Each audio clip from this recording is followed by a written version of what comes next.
ചേന മാന്താനുള്ള പരിപാടിയാണ്. നമ്മളാദ്യമേ വെള്ളം ഒഴിച്ച് അതിൻ്റെ ചുറ്റുപാടും ചേനയുടെ ചുറ്റുപാടും അങ്ങ് ഇളക്കി അതിന് ശേഷം വെള്ളം അങ്ങ് ഒഴുക്കി വിടും. ഇത് 8 മാസം കൂടുതലായിട്ടുണ്ട്. അതെ അതെ. ഇത് കുറച്ച് മണൽ പൂഴി മണലൂടി ഉള്ളതുകൊണ്ട് ഇച്ചിരി പാടാണ്. ഇത് തലഭാഗം ചെത്തിയതാണ്. കുട പോലുള്ള തലഭാഗം ചെത്തിയതിന് ശേഷമാണ് നമ്മളിത് മാന്തി എടുക്കുന്നത്. ഇത് നമ്മൾ ചേന പൊക്കാൻ പോവുകയാണ്.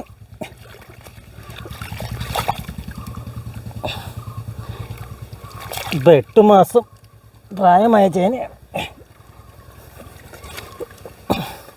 വെള്ളം വെച്ചൊക്കെ ഇളക്കിയിട്ടിരിക്കുക. ഇതാണിപ്പോൾ 8 മാസം പ്രായമായ ചേനയാണിത്. ഏകദേശം ഒരു 6 കിലോളൊക്കെ വരും. ഇതിപ്പം ജൈവ മാർക്കറ്റുകളുണ്ട്, അപ്പോൾ അവർ വന്ന് എടുത്തോളും. അപ്പോൾ അത് ഹൈവേ സൈഡിലാണ് അവർ കൂടുതലും സ്റ്റാളുകൾ.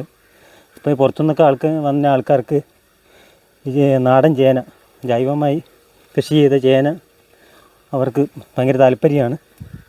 അതുകൊണ്ട് ചേനക്ക് നല്ല ഡിമാൻഡാണ്. ഇപ്പോൾ ഈ വർഷം ഞാൻ കൊടുത്തില്ല, പറിക്കാൻ തുടങ്ങിയിട്ടേ ഉള്ളൂ.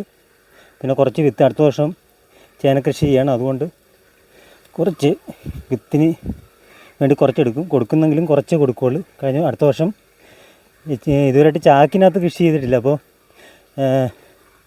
അരിച്ചാക്ക് മേടിച്ചിട്ട് അതിൻ്റെ അകത്ത് ചേന ഇത്തവണ നട്ടു നോക്കാമെന്നാണ് വിചാരിക്കുന്നത്. ഇതെല്ലാം ഞാൻ പറിച്ചു വെച്ച ചേനയാണ്.